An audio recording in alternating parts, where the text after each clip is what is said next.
Значи отново снимаме. Днеска е 8 април 2007. Прекрасна пролет в Атланта. Само дето и утре е Велик ден. Утре е Велик ден, да. Утре е Велик ден на гръцката църква. Всички християни на света. Ето го, истината. Ето истината. Ето. Какво щях да казвам? Истината. Адвоката като комунист. Не дейте богохулство, адвокат. Напротив, аз нали съм те взела ти да коментираш.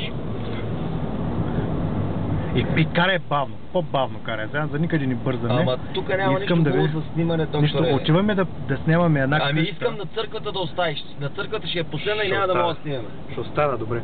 Църквата е пантократор, там трябва да се снима. Какво ще ми снимаш тия улици тук, гледай? Спри бе тук, да снимам. Добре. Отиваме сега към едни къщи, които се наричат нещо като направо на архитектурата като Белия дом. Има и дето са отрепали това живото ракуна. Къде? На пътя беше ракуна. Да се върнем. Не го видях, Давай, това е Атланта. Една голяма гора. С евреи вътре. Да, и черни. Това беше визията от Джум Хюриет. Да. Една голяма гора пълна с евреи. И черни. Истина ли е това? Истина е. Почти, да. Истина, значи това не е лъжа. Чакай, ето го беле. Не, това не е беле. Нататък. Това са тяхните къщи, ето. Чакай. Нов строеж. Да влезна ли? Не. Карай. И мексиканци вътре има в гората. Да, сега наближаваме. Карай бавно, моля се. Бавно, защото наближаваме към това място, което е с тези къщи, които са направени в колониален стил, в такъв класицистичен стил. Неокласицизъм. Да, и точно, да. И са някакви богаташки къщи, направени са като Белия дом. Мисля, че са направени едно към едно. Ето ги тук са. Значи, бавно, адвокате.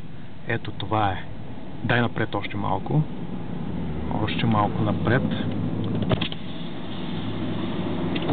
Така. И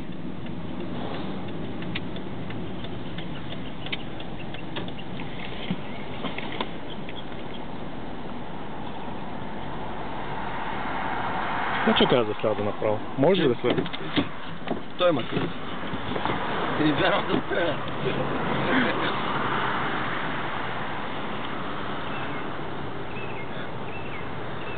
Така, ето това е направено като Белия дом.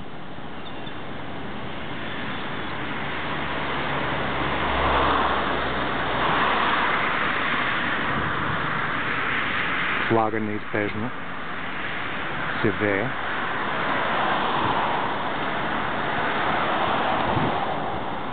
И до него като две близнаци са. Като два близнака са тези къщи.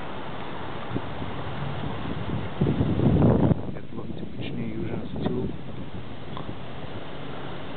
Такъв колониален стил.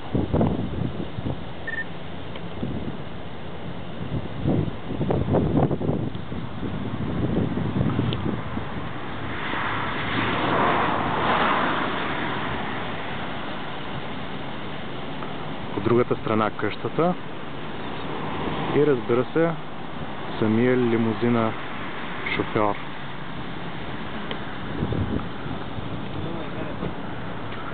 Това е. Да се махаме, за да не се получи някакъв проблем.